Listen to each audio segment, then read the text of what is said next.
Stock company. और बेटे joint stock company एक पर्सन होता है।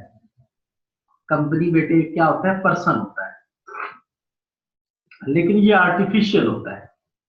पर्सन होता है लेकिन आर्टिफिशियल होता है। ये दो तरह के पर्सन होते हैं, एक नेचुरल पर्सन होता है, एक आर्टिफिशियल होता है। नेचुरल पर्सन बच्चे वो होता है जो बातें भी करता है, जो खाता भी है, पीता भी है। आर्टिफिशियल होता है जो डमी होता है। समझ आ गई बच्चे? जो क्या होता है? डमी बेटा, डमी जो बराए नाम होता है। ठीक है, जॉइंट स्टॉक कंपनी बराए नाम जी एक सर। बंदा होता है जो कि कानून से मंजूर शुदा होता है। यानी ये एक हकीकी बंदा नहीं होता, ये एक आर्टिफिशियल पर्सन होता है। जैसे आर्टिफिशियल फूल होते हैं बेटे, जी सर, जी सर, बिल्कुल। ये वो आर्टिफिशियल होता है जो लॉ से रिकॉग्नाइज होता है, जो मंजूर होता है विद डिस्टिंक्ट नेम। इसका एक खास नाम होता है। जैसे अब मेरा नाम हसनात है, आपका नाम है बेटा, आपके भाई का नाम है, हर एक का नाम है। तो इस तरह कंपनी का एक डिस्टिंक्ट नेम जी होता है, कॉमन सील और एक मोर होती है, शेयर कैपिटल, और इसके अंदर शेयर से मिलकर कैपिटल बना होता है, कैरिंग लिमिटेड लाइबिलिटी। ठीक है, और इसमें लाइबिलिटी लिमिटेड होती है, हैव अ परपेचुअल सक्सेशन, और हमेशा चलती रहे। कम ये कंपनी जो होता है बेटा, ये क्या होता है? आर्टिफिशियल पर्सन, और ये लॉ से रिकग्नाइज होता है। इसका एक खास नाम होता है, इसकी मोर होती है, इसमें शेयर कैपिटल होता है, इसमें लाइबिलिटी लिमिटेड, और इसकी और हमेशा ये चलती रहती है। ये इसकी डेफिनेशन है। दोबारा बताऊं, ये समझ आ गई है? समझ आ गई है सर। बेटा सेपरेट लीगल एंटिटी का क्या मतलब है? अलग शनाख्त। हाँ, इसका क्या मतलब है? देखो बेटा, एक बंदा है ना, उसकी जो दुकान है वो बाजार में है, उसका घर जो है वो शहर के अंदर है। तो दुकान और शहर अलग अलग है। दुकान और शहर अलग, घर अलग अलग है। अलग अलग। दुकान और घर अलग अलग है। दुकान दुकान, घर घर, बिजनेस बिजनेस, घर घर। तो कंपनी में ये असूल अपनाया जाता है, सेपरेट लीगल एंटिटी। कंपनी जो है अपने ऑनर से अलग होती है। कंपनी इज डिस्टिंक्ट, कंपनी अलग होती है from the person forming it, जो लोग उसको बना रहे हो। It can be sued or be sued, इसके खिलाफ केस किया जा सकता है या ये किसी के खिलाफ केस कर सकती है। बेटा सू का मतलब होता है केस करना। ये किसी के खिलाफ केस कर सकती है या कोई इसके खिलाफ केस कर सकता है। If you can, if you can, you if, नहीं नहीं, इट है बच्चे, इफ नहीं है।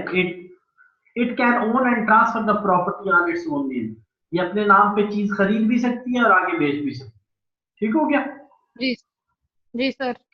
बेटा ये अपने मालिकों से अलग है, ये किसी के खिलाफ केस कर भी सकती है और कोई इसके खिलाफ केस कर सकती है। ये चीज खरीद भी सकती है और आगे बेच भी सकती है।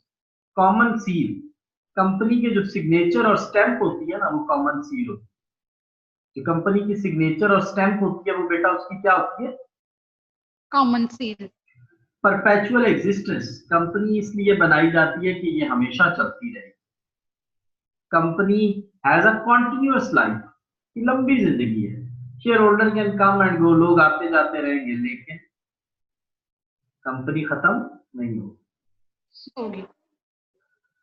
लिमिटेड लाइबिलिटी, लिमिटेड लाइबिलिटी, इसका क्या मतलब है? लाइबिलिटी होती है बेटा जिम्मेदारी, लिमिट होती है एक लिमिट लगा देना। होती है मैंने जिम्मेदारी लिमिट महसूस। लगा दी कि आप आज 2 घंटे से ज्यादा नहीं पढ़ोगे। समझ आ गई बेटा? जी सर। तो लिमिटेड लाइबिलिटी का क्या मतलब है? कंपनी महदूद में, जिम्मेदारी।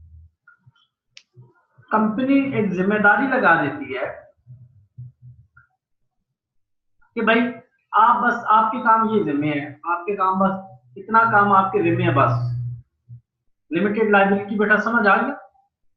कंपनी जी आपके सर। जिम्मे लगा देती है कि इतना काम आपके जिम्मे है, ठीक है। जी सर। अच्छा, अब कंपनी आपके जिम्मे ये काम लगाती है कि जितना आपने पैसा लगाया है ना, अगर नुकसान हो गया तो उतना आपका पैसा जाया होगा, इससे ज्यादा नहीं होगा। आपका आपके पर्सनल एसेट्स यानी आपका घर, आपका मोटरसाइकिल, आपकी गाड़ी, वो जिम्मेदार नहीं होंगे। बच्चे, लिमिटेड लाइबिलिटी क्या है?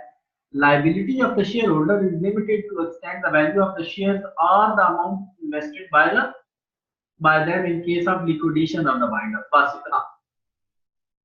इतनी सी डेफिनेशन है।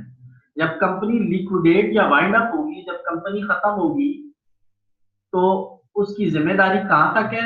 जितने के उसने शेयर खरीदे हुए हैं या जितना पैसा उसने इन्वेस्ट किया। समझ आ गई बेटा?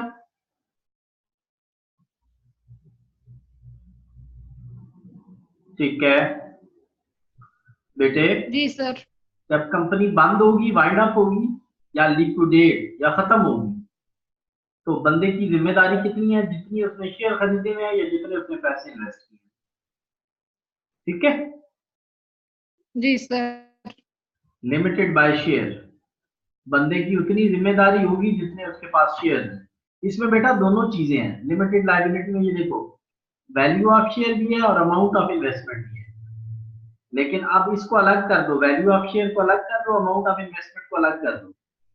अमाउंट ऑफ इन्वेस्टमेंट का मतलब है लिमिटेड बाय गारंटी, और शेयर्स को अलग कर दो तो लिमिटेड बाय शेयर। जब कंपनी वाइंड अप होगी या लिक्विडेट होगी, तो जितने के शेयर्स हैं उसके पास, उतनी उसकी जिम्मेदारी होगी। जब कंपनी वाइंड अप होगी, तो बंदे की उतनी जिम्मेदारी है जितनी उसने अमाउंट इन्वेस्ट की, जितनी उसने अमाउंट। समझ आ गई बेटे? लिमिटेड लायबिलिटी में दोनों चीजें आती हैं। लिमिटेड लायबिलिटी में दोनों चीजें होती हैं। कौन कौन सी? वैल्यू ऑफ शेयर और अमाउंट ऑफ इन्वेस्टमेंट। जब वैल्यू ऑफ शेयर को अलग इन्वेस्टमेंट कर दो अमाउंट। तो जब वैल्यू ऑफ शेयर को अलग कर दोगे तो लिमिटेड बाय शेयर, जब अमाउंट को अलग कर दोगे तो limited by limited by guarantee. Guarantee. Guarantee. Unlimited liability company क्या होती है? जिसमें लोगों की लायबिलिटी लिमिटेड नहीं होती। यानी इन केस ऑफ वाइंड अप या लिक्विडेशन, कंपनी के डेट्स, कंपनी के लोन को सेटल करने के लिए उसके पर्सनल एसेट्स भी जिम्मेदार है। बेटा फिर बता रहा हूं, जब कंपनी वाइंड अप होगी, कंपनी कंपनी के जो कर्जे थे उनको सेटल करने के लिए उसके जो पर्सनल एसेट्स है ना, जो पर्सनल उसके मतलब असासे हैं, जैसे उसका घर, गाड़ी, बंगला, सारे सारे के सारे बेच के कंपनी को पहले कंपनी के कर्जे उतारो, ये होती है अनलिमिटेड कंपनी। ठीक हो गया बच्चे? जी सर। ये बेटे मैं आपको भेज देता हूँ, इसकी थ्योरी थोड़ी सी लंबी है, 2-3 दिन लगा के पढ़ लेंगे, क्योंकि इसमें से सबसे ज्यादा थ्योरी आनी है।